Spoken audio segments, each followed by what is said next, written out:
Vous avez peut-être vu ce qu'on vous propose comme programmation aujourd'hui.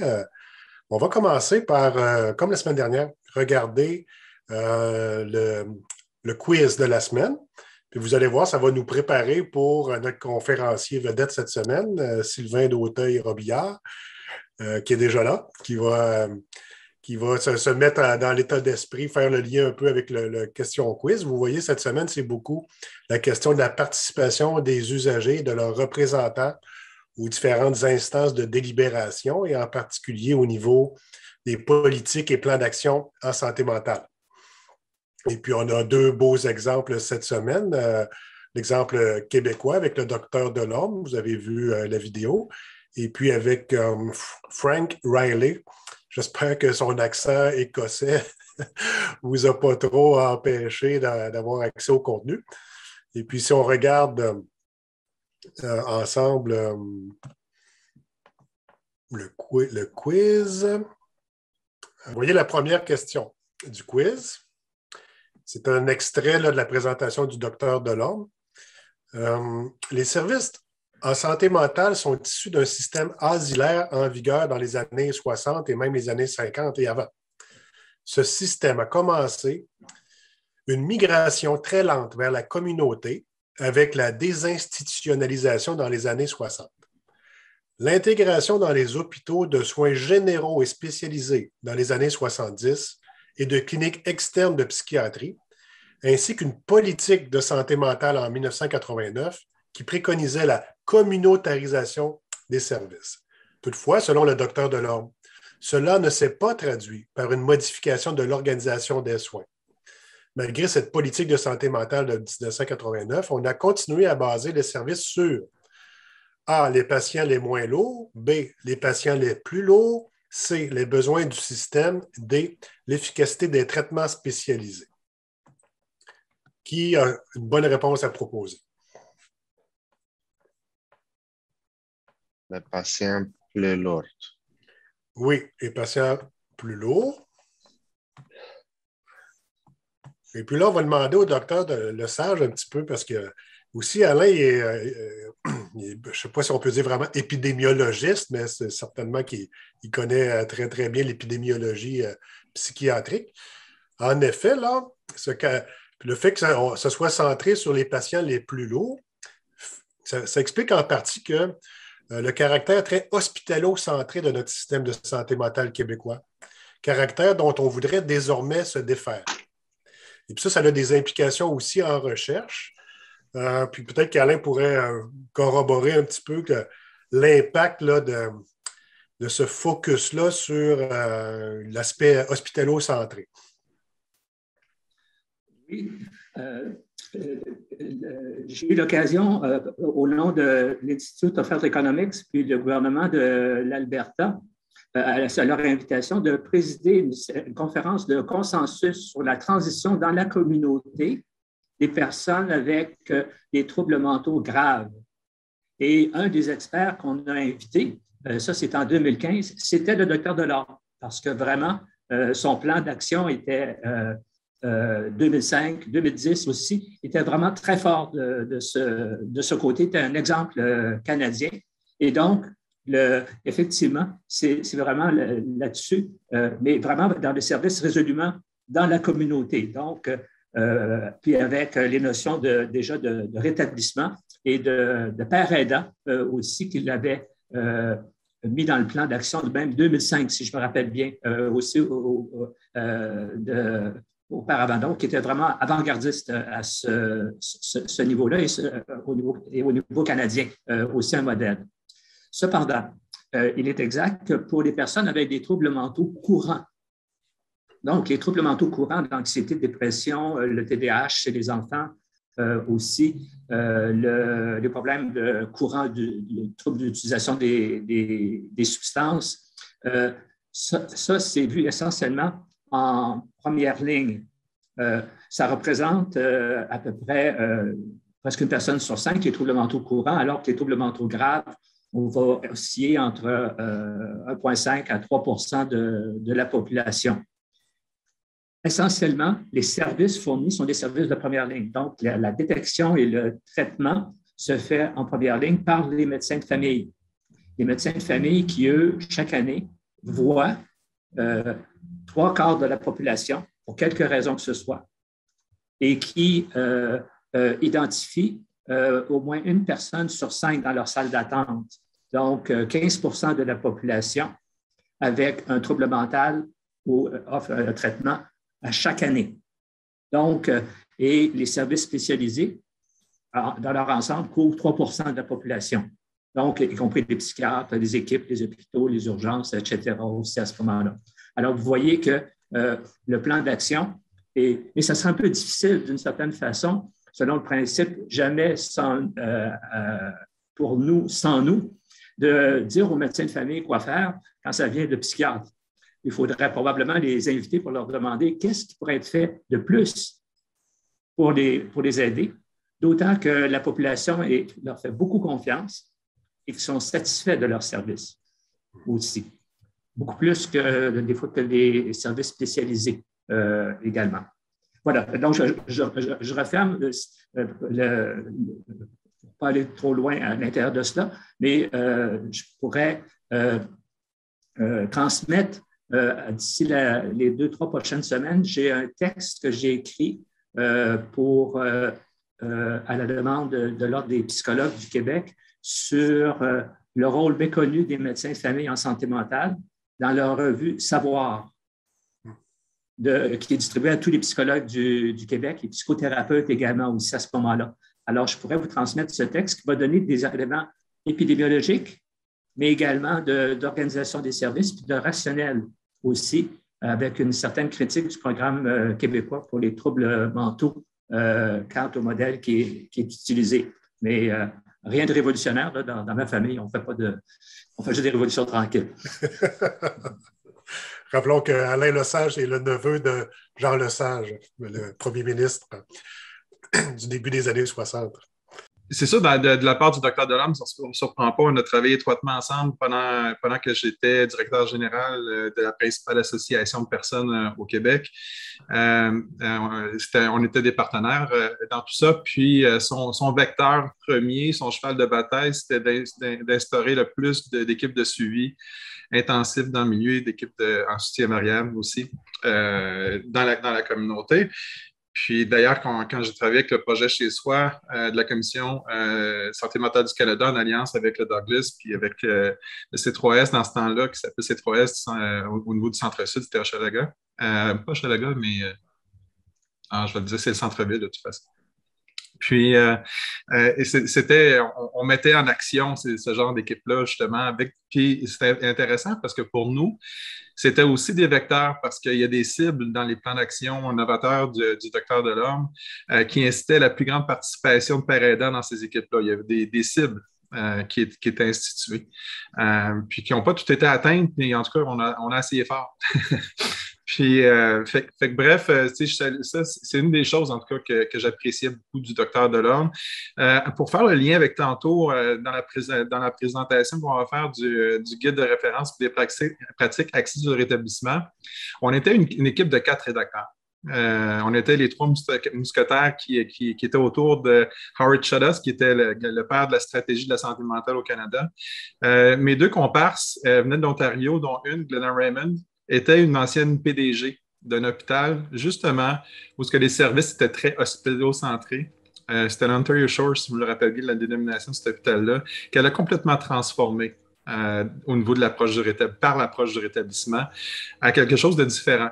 Un petit peu comme on a vu en Italie, dans certaines parties de l'Italie, où qui ont été très innovateurs aussi, pour finalement, un petit peu comme démanteler les centres institutionnels de santé mentale, les fameux asiles, les anciens asiles, pour en faire plus des pôles dans la communauté, d'aller dans les services directs à la population. Donc, c'est vraiment...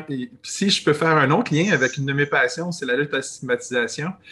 Je sais très bien que Nathalie Lagueux, qui vous a rencontré plus tôt, friserait encore plus en voyant le terme les patients les plus lourds. parce que Nathalie, qui, comme moi, a eu son passage dans la rue, mais qui a été pas mal plus atteinte avec des troubles mentaux graves et tout ça, évidemment, ferait partie de ces colos-là. Puis elle avait toujours l'habitude en conférence de dire, mais quand j'entends ça, colo, j'ai l'impression de peser que 350 livres. Pourtant, j'en pèse 180. Très grande.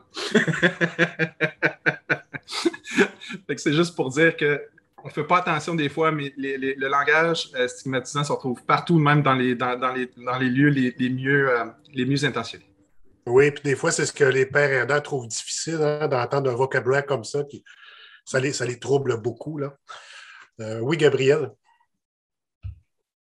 Oui, vous entendez les oiseaux, là, désolé, je n'ai pas vraiment le choix. Ce que je voulais dire par rapport au fait que, en fait, moi, ce qui m'a surpris de la présentation, là, de la première présentation qu'on avait à voir, c'était que justement, le chiffre vers la communauté s'est fait dans les années, à la fin des années 80, début 90. Sauf que l'affaire, c'est que dans la réalité, en 2021, reste encore que la plupart des gens qui ont des moyens accèdent aux services par des soins privés, puis les gens qui n'ont pas de moyens accèdent aux services par les organismes communautaires. Mais les financements envers les organismes communautaires n'ont comme pas suivi avec le changement de paradigme des soins. Fait qu'en fait, ma question, c'est comme pourquoi, si on avait une politique qui était déjà claire, pourquoi les fonds n'ont pas suivi puis le mouvement ne s'est pas enclenché? J'ai l'impression qu'on a comme fait la moitié du travail, mais qu'on ne l'a pas vraiment appliqué. Tu sais, si je peux me permettre, Jean-François, rapidement, d'offrir une petite réponse à ça, parce que j'ai été un acteur du communautaire assez longtemps, et assez longtemps pour savoir aussi qu'on est vite pour démobiliser des ressources au niveau institutionnel. On n'est pas nécessairement vite pour transférer les moyens qui vont avec. Ce qui fait en sorte que le communautaire hérite de grandes responsabilités, mais n'ont pas toujours les moyens et les ressources pour les mettre à date. Et puis, c'est un des pièges, finalement, parce que c'est une des raisons que le réseau communautaire est un réseau traditionnellement assez essoufflé aussi. Mais très utile par ailleurs, puis il y a des collaborations de plus en plus serrées, de plus en plus ça s'améliore. Mais effectivement, il y a je parle beaucoup, moi, dans mes trucs de la valorisation du savoir expérientiel. C'est la même chose, Dr. Delorme, qui est très, très bien intentionné. Je veux dire, quand il y a eu la primauté de la personne dans son dernier plan d'action, on a annoncé en même temps, justement, de la bonification. Puis on sait qu'une équipe de suivi dans la communauté, là, en suivi intensif, ça coûte à peu près 1 million à mettre ensemble. Dans la primauté de la personne, dans chacune des régions administratives, on est chanceux s'il y a eu 10 000 $ d'investissement. Donc, moi, c'était mon wet dream de voir la primauté de la personne comme une atteinte première en haut d'un plan d'action. Mais il faut que les moyens suivent avec. Il y a une belle étude du Dr. Clément qui disait que les associations de personnes sont les plus efficaces si elles sont financées. C'est comme ça qu'on les pérennise, ces mouvements-là. Il faut qu'il y ait de la formation, il faut qu'on les soutienne. T'sais. Au niveau du communautaire, c'est un petit peu la même chose. T'sais, si on ne les valorise pas, si on n'investit pas au degré où est-ce qu'on a nos ambitions de transférer puis d'un système qui est hospitalo-centré, puis psychiatre-centré aussi, vers quelque chose qui est plus communautaire, qui est plus démocratique. Pour prendre soin d'une personne en rétablissement, ça prend un village, hein, pas juste pour les jeunes enfants. À ce moment-là, effectivement, c'est ça qu'il y a, c'est que les ressources ne sont pas toujours au rendez-vous. Désolé, Jean-François. C'était trop tentant. Oui. Merci. Parce qu'on a un lourd historique aussi qui remonte à la colonie, notre système, hein, n'est-ce pas, Dr. Lesage? Il ressemble assez à ce qu'on retrouve en Grande-Bretagne et ça ne change pas facilement. Bon. Peut-être juste commenter, parce qu'on parle de questions de ressources, donc on parle de budget. Le budget de la santé mentale du ministère est accessible sur les contours financiers de la NSSS et aussi. Et actuellement, c'est à peu près, ça représente à peu près 6 1,2 à 1,3 milliard de dollars qui est consacré par des budgets de programmes, en excluant la Régie d'assurance maladie du Québec puis le médicament aussi à ce moment-là. et en excluant les frais administratifs puis d'immobilisation aussi, parce qu'il faut quand même loger les équipes aussi à ce moment-là. Ce montant-là est à peu près stable et toujours un petit peu en décroissance. Pas beaucoup en croissance, même si le budget de programme du ministère augmente, évidemment, à chaque année aussi à ce moment-là. Et à l'intérieur de ce budget-là, il y a à peu près 10 qui va aux organismes communautaires. Donc, ça, c'est ce que donne directement, indépendamment d'autres sources de financement que les organismes communautaires peuvent avoir. C'est probablement en santé mentale l'endroit où il y a le plus d'organismes communautaires impliqués. En santé physique, vous n'avez pas le même ratio d'organismes communautaires aussi qui sont impliqués aussi à ce moment-là. Est-ce que c'est une bonne ou une moins bonne nouvelle? Ça coûte moins cher que les organismes communautaires aussi. Donc, est-ce que c'est une forme de privatisation des soins aussi? Maintenant, depuis les années 60, parce que la désinstitutionnalisation a commencé au Canada, à peu près 10 du budget allait à la santé mentale parce que c'était surtout les hôpitaux qui prenaient les budgets aussi à ce moment-là. Au fil des années, le budget relatif de la santé mentale est passé à 6 Donc, ce n'est pas parce que l'argent n'a pas été transféré vers les ressources dans la communauté, il est passé dans l'aspirateur central pour aller pour les autres soins. Mais de façon relative, les soins pour la santé physique ont pris plus d'argent. Donc, il y a une discrimination à l'égard des soins en santé mentale, malgré qu'on ne sache pas faire. La Grande-Bretagne consacre actuellement 10 La Société royale d'Ottawa, dans un document très récent, recommandait qu'on passe de 6 à 10 au niveau canadien dans toutes les provinces. On va voir si le plan d'action en santé mentale va prévoir un budget dans ce sens-là aussi, parce que 10 de 10 c'est toujours mieux que 10 de 6 aussi à ce moment-là pour des organismes communautaires. Mais c'est là que ça se joue principalement. Et on va voir aussi si l'effort, la nouvelle ministre fédérale, la première d'ailleurs nommée en santé mentale et dépendance, le docteur Caroline Bennett, qui est une médecin de famille. Donc, elle va connaître ce que c'est la première ligne aussi. Et puis, les gens avec des troubles mentaux courants, elle connaît ça aussi de par sa pratique. Est-ce qu'il va y avoir un effort plus important de ce côté-là? Donc, des budgets supplémentaires qui doivent être aussi consacrés à ce niveau-là, y compris évidemment les jeunes. J'adore parler de politique, hein? Je suis désolé. On parle de politique beaucoup ce matin. Vous allez voir pourquoi aussi. C'est une forme de partenariat sociétal. OK? Et puis, c'est vrai, avec le récent cabinet, le nouveau cabinet de Justin Trudeau, il y a un nouveau ministère de la santé mentale. Et puis, au Québec, le budget dont Alain parlait, on doit le reconstituer. Il n'y a pas un ministère de la santé mentale. La direction de la santé mentale ne dispose pas d'une enveloppe budgétaire. Donc, on reconstitue les postes budgétaires. Alors qu'en Écosse, ils ont aussi un ministère de la santé mentale, donc avec un budget qui est voté par le Parlement chaque année. Revenons, si vous voulez. Une dernière remarque. Oui, OK.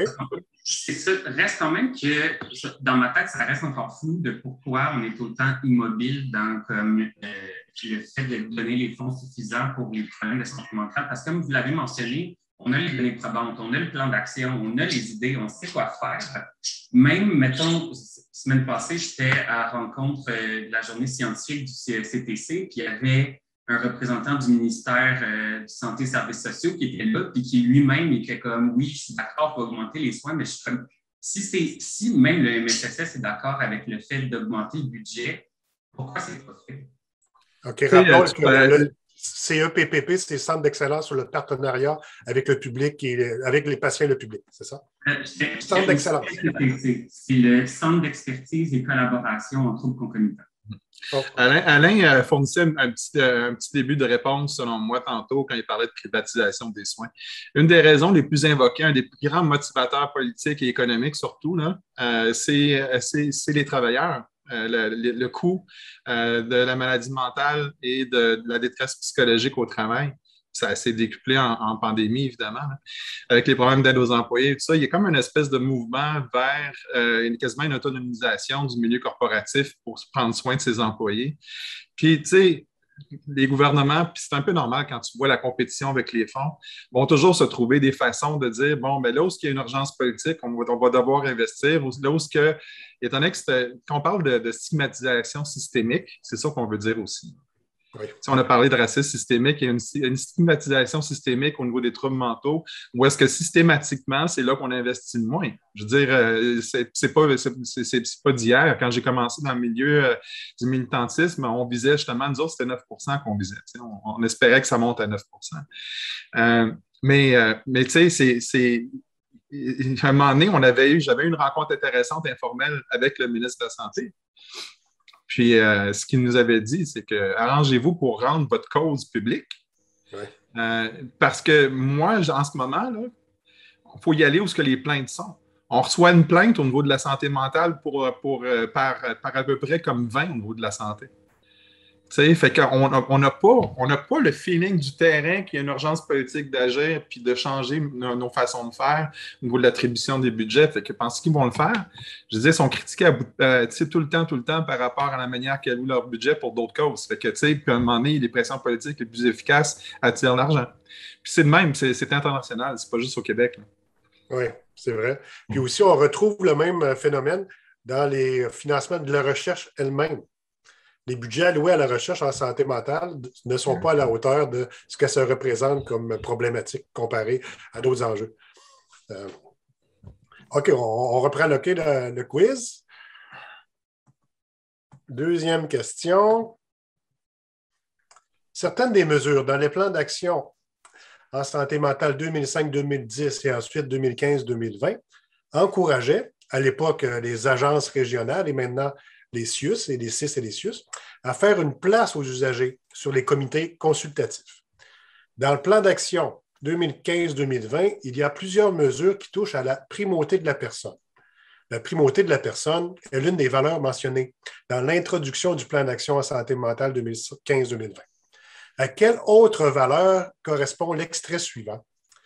La reconnaissance des membres de l'entourage à titre de partenaires en vue de l'organisation, de la planification et de la prestation des services, de même que du plein exercice de la citoyenneté des personnes malades, dont celle atteinte d'un trouble mental est déterminante.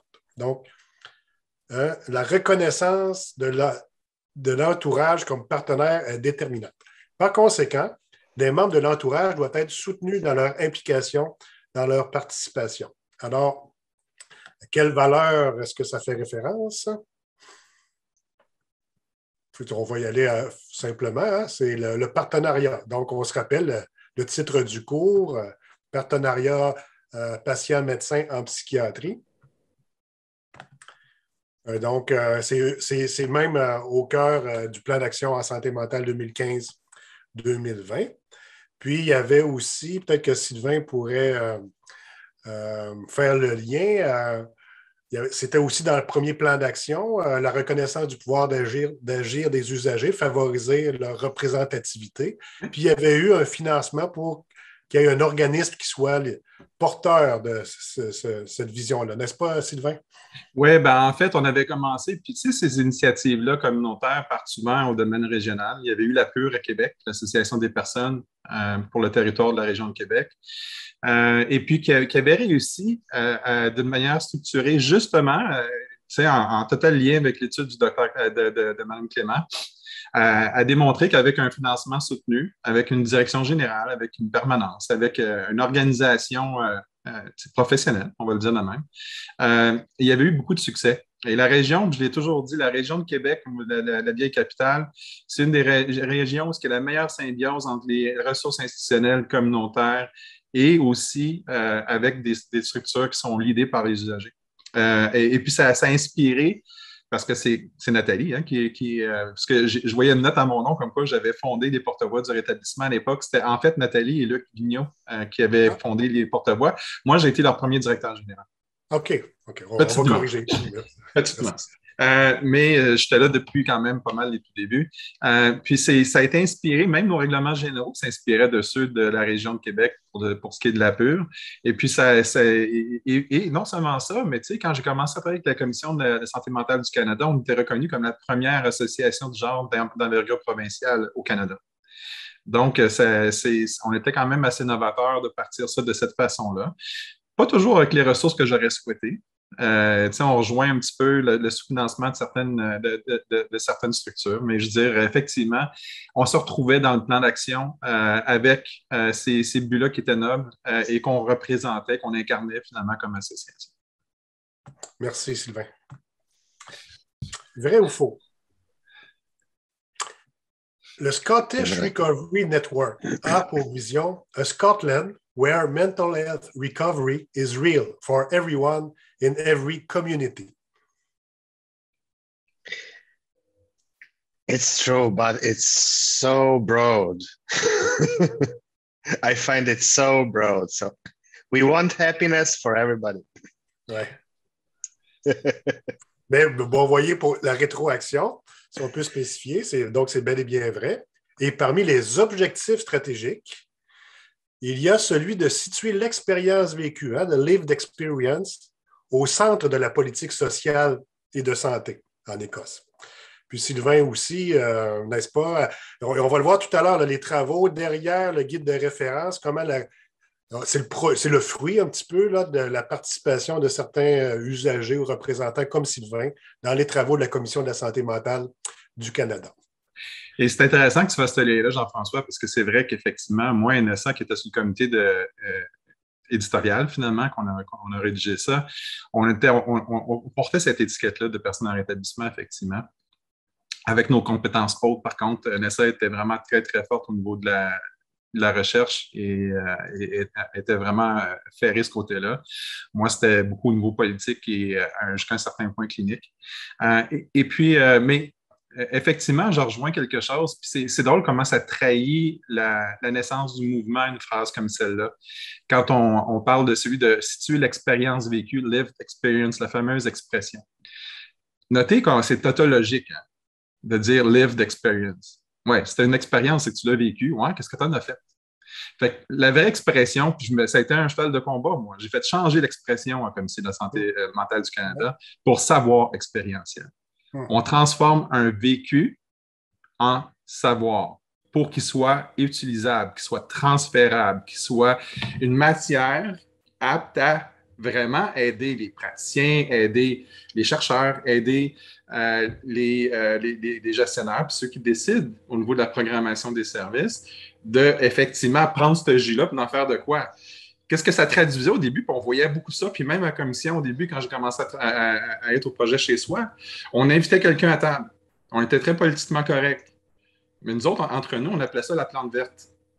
C'est-à-dire que la personne partageait son montagne avec ses 10 chats. Tu comprends? Puis comment ça avait été, puis comment qu'elle souffre. Mais tu sais, on voit, il n'y avait pas comme une parole collective. Même que je dirais, plus qu'on s'est formé en association, plus que cette formation-là de la parole collective s'est faite, et ça a été vrai pour le mouvement des familles aussi, plus qu'on a retiré ces places-là. Plus qu'on a eu de la difficulté à garder ces places-là, parce que là, on sentait qu'il y avait un pouvoir politique en arrière de la parole. Il y avait une organisation de cette parole-là en quelque chose qui était une volonté aussi des patients, des personnes en rétablissement, de vouloir changer les choses de l'intérieur. Et puis, c'est menaçant. Hein? Ça rejoint le pouvoir politique, puis ça veut dire qu'on partage les décisions à ce moment-là. Donc, il faut faire attention. Fait que c'est vrai, la première critique, ouais, c'est vague, tu sais, puis tout ça, je suis certain que c'est né d'une bonne intention. Puis surtout quand je connais les UK, ils ont été des pas en avant de nous autres assez rapidement là, par rapport à l'utilisation du savoir expérientiel. Mais il faut faire toujours attention à est-ce qu'on veut vraiment avoir un savoir qui vient de cette expérience-là ou on veut juste cocher oui, j'ai invité quelqu'un à table qui a un partage à faire. Puis c'est là toute la nuance. Oui, ce qu'on appelle le tokenisme. Exactement. On dit en français les plantes vertes. Tu invites quelqu'un, mais dans le fond, tu n'es pas si intéressé que ça à savoir ce qu'elle pense du système, au-delà de merci beaucoup de nous aider à aller mieux. Là. Oui. Puis on s'en rend compte assez vite. Hein? On est dans ces situations-là. Moi, ça fait un bout de temps que je faisais ça au début. On n'était pas habitué à cette mentalité-là de céder réellement une part du pouvoir. Puis je le sentais tout de suite quand c'était sincère, quand c'était comme pour être poli. Oui, c'est ça. OK. On poursuit. Vrai ou faux? Les lettres C-H-I-M-E veulent dire connectedness, hope and optimism, identity, meaning and purpose and empathy. Est-ce que c'est vrai ou faux? Quelqu'un d'autre, pas au vidéo, quelqu'un d'autre. Vrai ou faux? C'est faux. Pourquoi? C'est le E, c'est empowerment. Et voilà. Puis, vous voyez, on parle beaucoup de le rétablissement, l'empowerment des individus, mais aujourd'hui, on fait le lien avec l'empowerment collectif. Puis, les individus qui se prêtent à cette participation collective, ben, eux-mêmes, c'est une occasion de développer leur empowerment. Quand ils se sentent plus ou moins plante verte, comme on le voyait tout à l'heure, précédemment, ça peut être très, très nuisible à l'estime de soi. Qu'est-ce que je fais là? Puis, donc, c'est les gens comme Sylvain là, qui se sont impliqués peut-être. Hein, Sylvain, qu'est-ce que ça peut représenter, ça, le militantisme pour une personne qui prend part à cet empowerment collectif, puis avec tous les écueils, les déceptions éventuellement, les faux espoirs, puis tout ça? Bien, moi, je dirais que ça donne, tu sais, la chaise, elle est là d'une manière ou d'une autre. C'est comment qu'on la prend, puis comment, justement, dans une vision d'empowerment, qu'on s'organise entre nous à un moment donné pour que cette chaise-là, de toute façon, qui va rester à table, qu'on l'occupe différemment, même que ce soit différemment que ce que les personnes qui nous ont invités pensaient au départ. Il faut s'assumer. Tu sais? Fait que ça, c'est la première des choses. Puis, je fais un lien en parallèle avec le mouvement des pères aidants. L'avenue de l'émergence des pères aidants, qui ont été élus et embauchés un par un dans une équipe. Tu sais, il y a un facteur d'isolement, de pionnier, où il faut que tu as non seulement la charge d'occuper une place comme membre d'une équipe, comme intervenant père aidant, mais en même temps, tu es comme un pionnier qui doit défendre ta profession parce qu'ils ne la connaissent pas tant que ça. Ils se sentent peut-être un peu menacés par cette présence-là, puis tu es tout seul dans l'équipe. Ouais. Imaginez les premiers travailleurs sociaux qui sont investis dans une équipe clinique. C'est un petit peu la même chose, mais là, tu portes en plus le fardeau du stigma qui vient avec le fait de vivre un problème de santé mentale. Les gens ont peur d'avoir un caseload sur les mains. Puis je te dirais que le syndrome de la plante verte est un effet boomerang des décideurs. C'est-à-dire qu'à un moment donné, ils ne voulaient pas bien plus que ça, mais ils ont récolté ça. Puis là, ça devenait lourd dans les meetings de prendre 15 minutes qu'on est déjà chargé pour quelque chose qui n'avait pas de valeur ajoutée. Fait que, tu sais, c'est comme à un moment donné, c'est un peu ça. Les gens qui ont été invités et qui n'étaient pas préparés, qui n'étaient pas formés, qui n'étaient pas. Moi, j'en ai connu, là. Ils se désengagent parce que tu ne te sens pas utile, tu sens que tu fais acte de présence, puis tu sens que tu es un peu jugé aussi. Tu ne te sens pas comme partie de la gang, tu sais. Tu ne fais pas partie du discours, on n'a pas un langage commun. Tu sais, c'est qu'il y a vraiment beaucoup, beaucoup de stock là-dedans qui fait en sorte que, de la même façon, dans une relation, on va le voir tantôt, patient-médecin avec un psychiatre. Ben, si on sent que ce partenariat-là, il fait juste figure d'image, mais qu'on sent qu'on n'a pas un réel pouvoir de partage de décision, ben, à ce moment-là, ben, encore là, le lien de confiance va s'effriter aussi, même s'il y a effectivement une bonne volonté de départ. Mais on est-tu prêt aux conséquences des actes initiaux d'ouverture? Un partenariat, ça veut dire qu'on est égal à égal. Donc, dans toutes ces fonctions-là, d'un membre d'équipe qui est un père aidant, d'un membre qui fait de la participation citoyenne dans un comité ou de quelqu'un qui est en face dans une chaise, il faut qu'ils sentent vraiment que de l'intention, que de la belle parole, de la politique qui est inscrite en quelque part dans un plan, il y a une application terrain réelle, puis une vraie reprise du pouvoir. Puis qu'est-ce que je trouve le fun dans le remplacement d'empathie par empowerment? Ça commence par « oui », mais c'est surtout que de passer de la sympathie déjà à l'empathie, il y a déjà quelque chose là-dedans que la distance que ça prend pour être empathique au lieu de sympathique, tu ne fais pas les choses à la place de la personne. Donc, il y a quelque chose comme un mouvement vers l'empowerment, un début de. Fait que c'est déjà bien de garder l'empathie quelque part, de toute façon. mais l'empowerment est un peu ça, c'est de faire en sorte que justement que la personne ait le sentiment et la réalisation de prendre part aux décisions qui la concernent. Puis vous voyez comment c'est vraiment particulier en santé mentale. Comparé à d'autres enjeux de santé physique, ben c'est connu, hein, la faible estime de soi, le sentiment d'inutilité. Bon, donc, si la participation entraîne ce sentiment-là, ça a un effet négatif, ou en tout cas pas aussi soutenant que ça pourrait l'être pour la condition elle-même. On n'a pas ça en santé physique. Ça ne va pas changer la trajectoire, l'évolution, disons, d'un cancer, le fait d'être participant sur des comités. Mais alors qu'en santé mentale, le fait de devenir participant, on en a vu, des gens, ils deviennent bénévoles, ils s'investissent, ils se sentent utiles, puis ils reprennent confiance, puis éventuellement, ils reprennent le pied à l'étrier, puis c'est ça la visée, hein, l'empowerment, le rétablissement dans ce sens-là. Rona, qu'en pensez-vous? Je peux parler en anglais? Oui, bien sûr. Oui, merci. For me as a patient first, because I'm a patient partner second, empowerment means for me to have a sense of agency. I became empowered as a patient when I had a sense that I had an influence on both my own life and the life around me. So the empowerment grows first from the self. When I knew that I had the power within myself to recover or to control my chronic illnesses, then I became empowered. When I got onto a committee, that empowerment carries over because now I have a sense of agency with myself, so I can transfer that to a sense of agency to the larger system. So my only comment is that empowerment starts from within. I mean, I can bring that as a patient partner to a committee, but it came only because I developed that in myself first. Does that make sense? Yes. So I'm more effective as a committee member because of that. Yeah, that's so what it's I really wanted. important. And on the empathy, yes, there's a huge difference between sympathy and empathy because we feel sorry for people first. We feel their emotions without wearing their shoes second.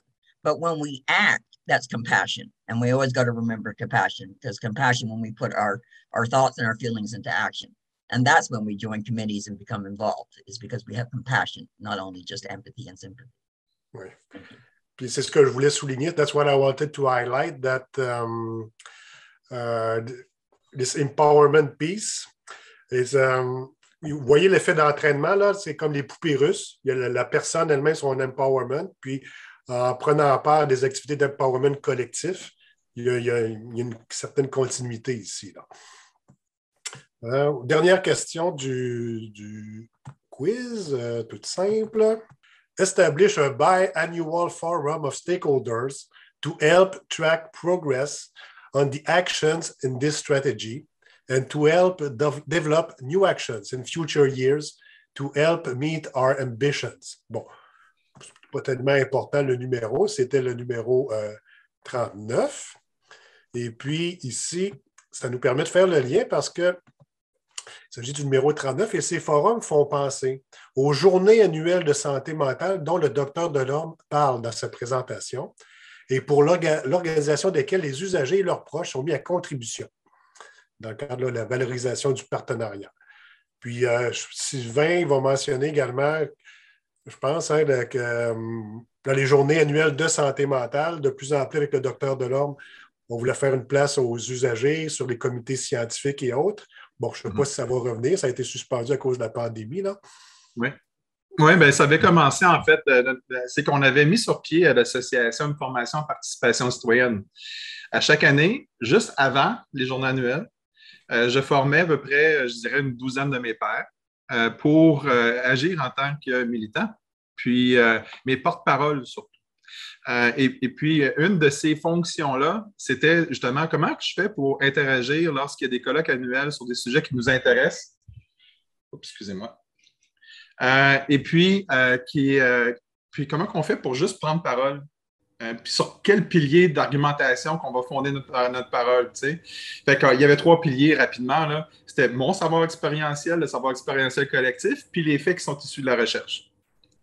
C'est là-dessus qu'on basait. Fait que là, qu'est-ce qu'on a négocié avec le docteur Delorme et son équipe? Au journal annuel, après les ateliers, ceux que j'avais formés étaient mandatés officiellement pour aller en avant, proche du lutrin, proche du présentateur, faire une synthèse de ce qu'ils avaient retiré et des trucs qui auraient été intéressants aussi d'approfondir de la part d'un usager. Tu sais. Fait que c'est comme ça qu'on a commencé cette collaboration-là d'une manière un peu plus systématique. Sinon, elle se faisait informellement, tu comprends? Mais là, c'était vraiment une façon puis en fait, c'était une façon de légitimiser parce que le M3S finançait effectivement la tenue de nos fins de semaine intensives de formation. OK, merci. Est-ce que Sylvia n'avait pas levé la main? Non, il a répondu en parlant. Ah oui, ah, OK. Ou Rona, c'est une ancienne médecin. Merci. OK. Bon. Bon, ben, merci beaucoup. Là, on va regarder la présentation que Sylvain a faite aux pères aidants, aux étudiants pères aidants. La présentation du guide de référence pour des pratiques axées sur le rétablissement. Et puis, ce qui était vraiment un des aspects, là, c'est vraiment que des représentants comme Sylvain, c'est eux qui ont pris le crayon, là, évidemment, avec sous un peu l'impulsion de Howard Chodos, qui est vraiment celui qui a dirigé les travaux pour l'élaboration de la stratégie pan-canadienne de santé mentale. C'était la première fois, parce que la santé, ça relève du provincial, puis il y avait autant de stratégies qu'il y a de provinces. C'était très difficile d'articuler quelque chose en respectant les champs de juridiction. Puis là, donc, cette stratégie-là de la santé mentale pour le Canada, axée sur le rétablissement, Sylvain en a été un des artisans. Puis on va regarder la présentation qui dure une vingtaine de minutes, puis après, on va échanger entre nous et avec Sylvain pour la dernière partie du cours.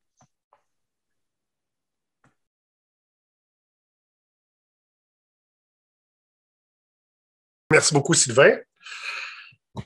Il va nous rester un bon 25 minutes. Là, les gens vont se présenter à toi, OK? En se demandant, ils vont se présenter à travers leurs travaux. Là, on parle en général, le rétablissement, les usagers devraient être impliqués. Mais pour vous, là, chacun d'entre vous, comment vous pensez que vous pourriez appliquer ça dans les travaux que vous conduisez présentement ou dans les prochaines années? Puis Sylvain va voir là, que la diversité et la richesse de notre cohorte ici étudiante.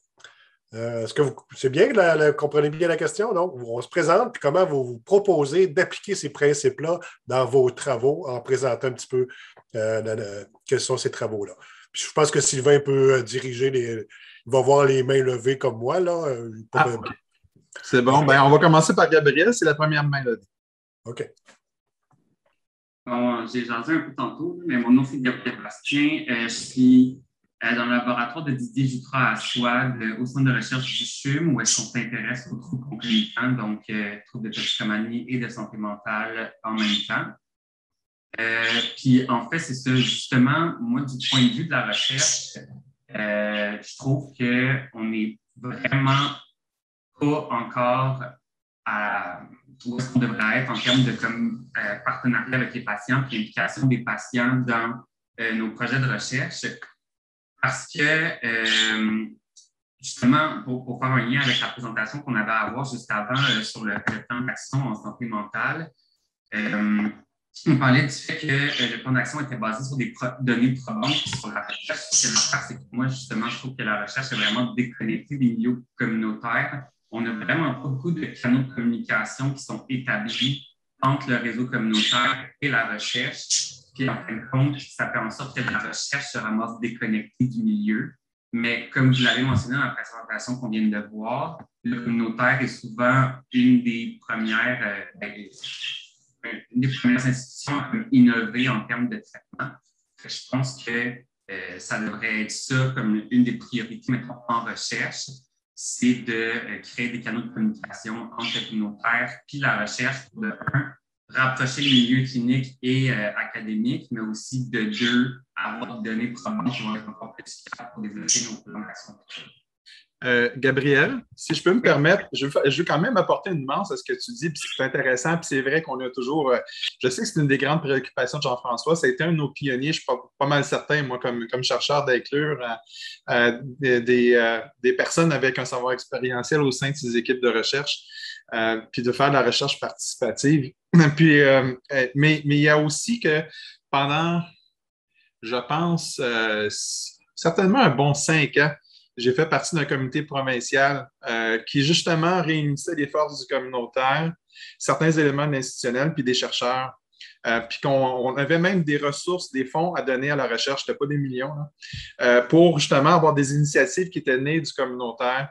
Je sais, dans le projet Chez Soi aussi, on était en lien avec un centre de recherche, je me rappelle de Bastien, le nom de son prénom, puis de quelques autres personnes qui avaient cette préoccupation-là de lutter contre la discrimination puis les préjudices, puis il y avait un centre de recherche qui était axé là-dessus puis qui interagissait beaucoup avec le communautaire. Donc, il y a quand même une historique de mouvement au niveau de la recherche qui nous inclut. Il ne faut quand même pas non plus le nier.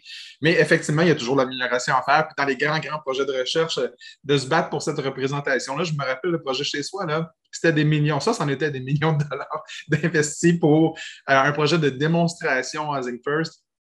Puis je me rappelle très bien comment les choses ont été raboutées. Très ironiquement, OK? Tous les décideurs, tous les grands joueurs cliniques, tous les chercheurs sont arrivés en premier dans le projet. Ils ont tous désigné le train. Le train est parti, puis on dit « Ah, OK, maintenant que le train est en marche, on va accueillir les comités d'usagers, puis on va accueillir… » Écoute, c'est un projet sur le logement, là. Les équipes de logement se sont formées à ce moment-là. Ça crée le chaos au début du projet de recherche comme vous n'avez pas idée, tu sais. Puis après ça s'est smoothé. Puis après ça, on a réussi à marier tout ça, là, mais ça n'a pas été gagné d'avance. Puis effectivement, c'est où qu'on place, là, Jean-François pourrait en parler bien plus que moi, c'est quand on part un projet de recherche, c'est pas nécessairement de décider qu'il va y avoir une participation, c'est où qu'on la place dans le processus. Quand est-ce qu'on démarre avec eux autres? Est-ce comme chercheur, est-ce que je suis capable, puis c'est ça, moi, l'humilité du chercheur que je ne suis pas sûr que tout le monde l'a, c'est de se dire, pendant qu'on design le projet de recherche, on va l'inclure, ce partage de pouvoir-là. C'est tough pour un chercheur. Ça, l'expérience, là, c'est vraiment tough. Parce que le chercheur, généralement, il y a le projet. C'est comme moi, quand je design un roman, ça ne me tenterait pas d'avoir mon comité de lecture tout de suite au départ dans l'idée de comment on va faire ce roman-là puis de quoi on va parler. C'est un projet très personnel. Puis des fois, les projets de recherche, ce que j'aurais comme souhait, c'est qu'on nous inclut dès les premiers balbutiements. Si je peux juste un peu répondre, je suis d'accord, c'est ça. Il y en a des initiatives de recherche qui existent là, avec la recherche participative, la recherche avec les patients. Et entre autres, mettons, dans le laboratoire, je pense à certains projets qui font de la recherche participative. On travaille ici un peu parfois avec la cohorte EPCO, anciennement cohorte Saint-Luc, qui sont des utilisateurs de drogues injectables, où est-ce que justement, il y a beaucoup de patients qui sont impliqués dans ce projet-là. Donc, j'y crois. En fait, la seule affaire que si je pourrais peut-être un peu plus spécifier mon intervention, c'est que, en fait, ce que je trouve, c'est que les gens en recherche, les chercheurs, sont très peu exposés à la réalité des milieux cliniques. Et en fait, donc oui, c'est le fun d'avoir les inputs des milieux communautaires, puis aussi des patients pour aller chercher justement cette expertise-là. Mais je pense que aussi de notre côté, en tant que chercheur, on devrait être beaucoup plus exposé à ces milieux-là, puis être beaucoup plus terrain. Parce qu'après ça, justement, aussi, quand on vient designer nos études, si on comprend mal la problématique, soit qu'on modélise mal notre étude, soit qu'on fait une étude qui, en fin de compte, n'est pas pertinente.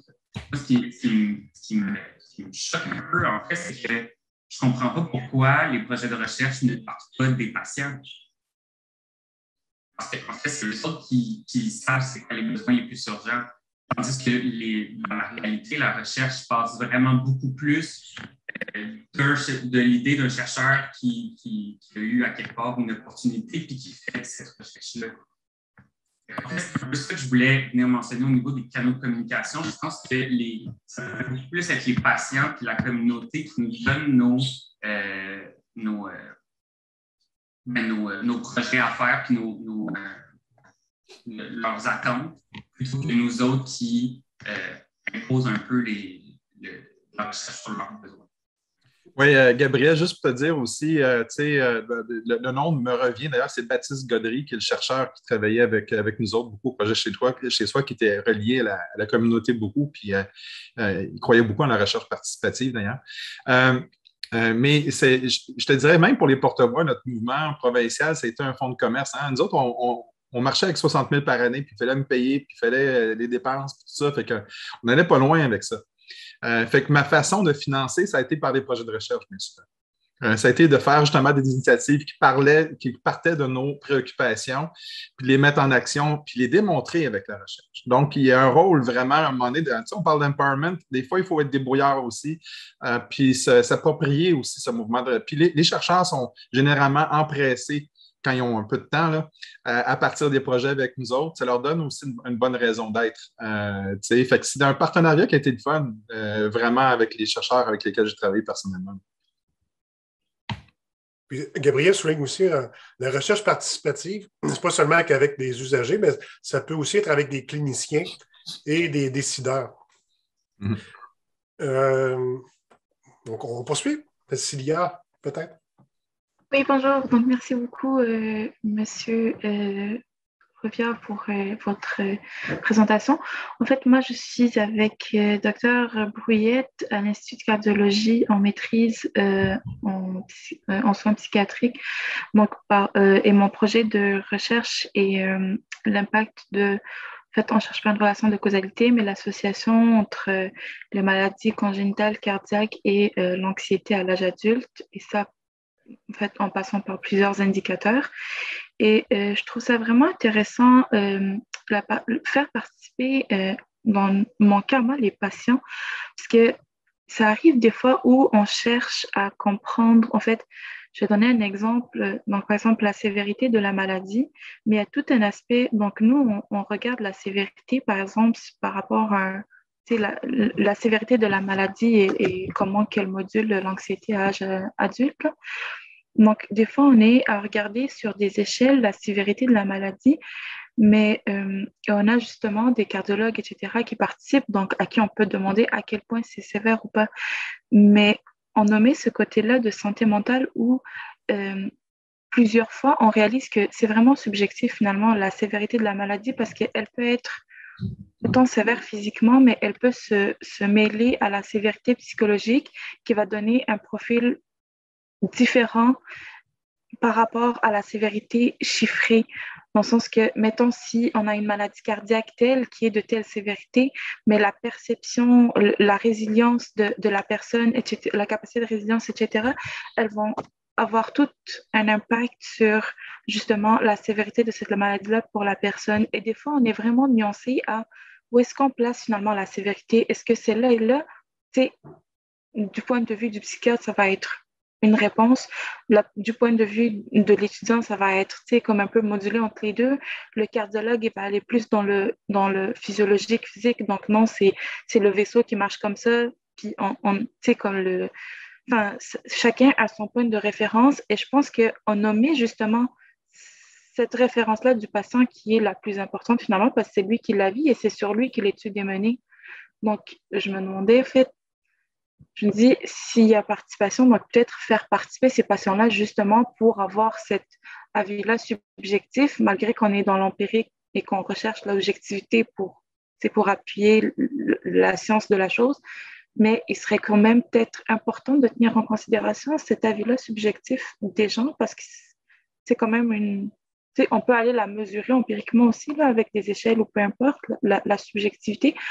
Mais je pense que c'est très important de l'inclure dans un processus où, mettons, dans la prise de données ou peu importe, pour avoir la sévérité physique que le cardiologue note, mais aussi la sévérité de la maladie et de tout ce de tout ce qui l'entoure, quoi, comme complications au quotidien. Donc, je crois que c'est... En fait, qu'est-ce que ça rejoint? Puis tu me diras si je viens du champ gauche, si je suis dans le champ. Mais qu'est-ce que ça peut donner aussi de faire une étude un peu plus qualitative pour enrober un petit peu les données empiriques, là? C'est le fait que, justement, la façon qu'on a de vivre la maladie. Parce que c'est beau de souffrir d'anxiété, mais comment je vis ça? Est-ce que ça me paralyse? Est-ce que j'en souffre? Est-ce que j'en souffre à cause de la stigmatisation qui fait en sorte que moi, j'ai dû rater du temps à l'école, j'ai dû rater du temps au travail, je sens qu'il y a un jugement sur ma performance. C'est quoi qui me fait souffrir au point de vivre un stress qui fait en sorte, et c'est peut-être cette détresse psychologique-là qui est née de stresseurs plus que juste je souffre d'anxiété. Mais qu'est-ce que ça me fait vivre? On aurait pu l'étudier en schizophrénie, on aurait pu l'étudier en bipolarité. C'est de voir comment je vis. Parce qu'on sait que la stigmatisation nous fait souffrir bien souvent, plus encore que les symptômes de la maladie, ben il y a une part de subjectivité dans la souffrance aussi qui est intéressant de prendre en compte quand on voit les impacts sur le plan physique par après. Tu sais? Fait que moi, je suis entièrement d'accord avec ce que tu apportais dans ce sens-là. C'est ça, ben, exactement. C'est dans le sens que oui, finalement, on en souffre, mais à chacun son profil de souffrance pour des symptômes chiffrés ou sur un DSM ou peu importe, on peut tous être d'accord, mais la façon que chacun et chacune le vit, ça peut être vraiment différent dépendamment de plusieurs facteurs, là, mais effectivement. Ben, normalisons aussi, hein, parce que, tu sais, on rit toujours avec la grippe d'homme, là, mais on le voit tous les jours, ça. Les symptômes même physiques de la maladie nous font souffrir différemment, peu importe notre seuil de douleur, notre façon notre impact sur notre santé psychologique, tout ça, tu sais. Fait que il y a encore même là une dimension, même si on parle de santé physique, une dimension personnelle. Oui, effectivement. Oui, je n'avais pas pensé, mais oui, effectivement. Un même médicament peut avoir des effets secondaires différents sur plusieurs personnes, donc oui, effectivement. Définitivement. Oui. Oui, bien, merci beaucoup, Sylvia. C'est un bon condensé. On voit, nous, on est en sciences psychiatriques, on fait de la science. Comment avoir aussi l'individu? Puis dans les principes que Sylvain nous présentait, hein, c'est dans la vie, ça se passe dans la vie, là, OK, les répercussions au quotidien. Et puis aussi, c'est personnel à chacun. Mais à ce moment-là, est-ce que ça veut dire qu'on renonce à la scientificité et à l'objectivité? Pas nécessairement, mais à quelles conditions que c'est réconciliable? C'est la question qu'on se pose. Oui. Peut-être que Sarah a des idées là-dessus. Bonjour. Donc, je m'appelle Sarah Drouin, je suis à la maîtrise en sciences biomédicales psychiatriques aussi. Je suis une collègue de Gabriel Bastien. Puis je suis vraiment contente de la présentation d'aujourd'hui quand même. Merci beaucoup. On sent vraiment qu'on a une place pour discuter ici. Puis dans le fond, à notre laboratoire au CHUM, mercredi, on avait un congrès en présentiel. Puis c'était du CECTC, qui est le Centre d'expertise en troubles concomitants. Puis c'est dans le fond qui s'intéresse vraiment là, à comment améliorer les services aux gens qui souffrent et de troubles de santé mentale et de toxicomanie. Puis on parle directement de comment il y a un manque de collaboration entre le communautaire et le clinique. Puis toutes les conférences étaient pour démêler ça. Fait qu'on a vraiment l'impression qu'il y a un continuum aujourd'hui avec les sujets dans le fond, là, beaucoup. Fait que c'est quand même une pratique qu'on parle beaucoup à mon laboratoire là, du partenariat patient. Puis là, moi, je me spécialise en cannabis. Fait que, là, déjà, dans d'autres projets, on faisait participer des jeunes qui avaient eu l'expérience de troubles psychotiques avec une utilisation de cannabis. Donc là, moi, pour mes projets, je suis dans des enquêtes populationnelles. Donc, c'est comme directement de l'analyse des réponses de plusieurs personnes. Fait que, tu sais, je sais pas, à un certain point, oui, ils n'ont pas participé, par contre, dans tout ce qui a été le développement de l'enquête. Fait que, tu sais, il y aurait certainement un besoin là, mais encore là, c'est l'Institut statistique du Québec. Donc, je ne sais pas, eux, à quel point, dans leur processus, ils sont exposés à nos théories de partenariat, dans le fond. Mais là, pour d'autres projets de recherche, ça serait vraiment d'aller chercher du quali dès le début. Mais là aussi, qu'est-ce que j'entends, c'est que je trouve ça vraiment intéressant, tout le concept d'aller chercher un partenariat avec un communautaire, quelqu'un qui est en première ligne. Sauf que là, tu sais, il faudrait vraiment une grosse réflexion sur c'est quoi le projet de recherche, comment qu'on amène ça à l'organisme, puis comment qu'on collabore. Fait que juste tout ça, j'ai pas fondu une idée ce matin. C'est la difficulté quand même d'être chercheur là, puis de développer tout le projet. Donc, j'imagine que là, ça serait d'identifier directement l'organisme et aller demander les besoins aussi, c'est ça. J'avais beaucoup de commentaires quand même par rapport à ce que Gabriel a amené de pourquoi, comme le projet n'est pas, dans le fond, basé sur les besoins des patients, mais comme je trouve ça quand même choquant, comme, pas choquant, mais de la manière qu'on nous enseigne de construire nos protocoles, c'est quand même vraiment axé sur l'efficacité, puis aller chercher la puissance qu'on veut pour que nos analyses soient valides. Puis, fait que là, je suis comme, c'est pas basé sur les patients qui sont disponibles, c'est vraiment basé sur juste l'efficacité scientifique directement. Donc, c'est comme tout un autre paradigme quand même. Donc, oui, c'est là que je vois qu'on ne parle pas le même langage du tout, là, tu sais. Oui, mais en même temps, si je peux me permettre de t'interrompre 2 secondes, c'est une critique du domaine de la recherche, mais c'est une nécessité, il faut financer la recherche. Mais en fait, je vais le poser comme une question.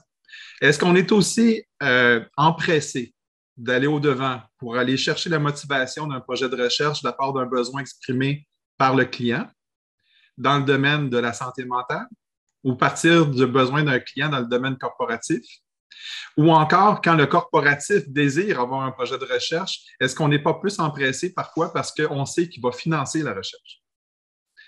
Tu sais, il y a tout le paradigme de financement de la recherche aussi qui va dicter un petit peu quel besoin qu'on va prendre en premier, tu comprends? Puis bon, Jean-François est certainement beaucoup plus au fait de ce que je viens de dire là que moi. Là. Mais sauf que, par contre, c'est quand même une remarque que j'ai pu me faire, tu sais, avec mon expérience, c'est qu'effectivement, des fois, je trouve que l'argent qui est mis dans certains projets de recherche, il y a une petite, tu sais, la pharmaco, tu sais, il y a bien des choses qui vont des fois l'idée, puis qui sont plus médico-centrés, bien souvent, que les besoins psychosociaux de mes pairs. Mais là, c'est vraiment un point que j'avais entendu dans une autre conférence qui était vraiment une critique des sources de financement en recherche, puis qui disait que l'université perd son indépendance de l'État parce que tous les projets de recherche sont gérés par le fédéral, dans le fond, là, puis fait que là, tous les projets de recherche sont construits pour plaire aux organismes de financement, puis on se limite beaucoup dans comment on élabore nos projets. Oui, mais c'est un classique. Tu sais, la tête chercheuse, puis j'en suis, là, j'en ai été aussi, là, la tête chercheuse de OK, le financement est déterminé par rapport à tel critère. On va essayer, pour faire vivre notre machine de recherche, d'épouser ces critères-là. Tu comprends-tu? Les critères sont dictés par qui? Pourquoi?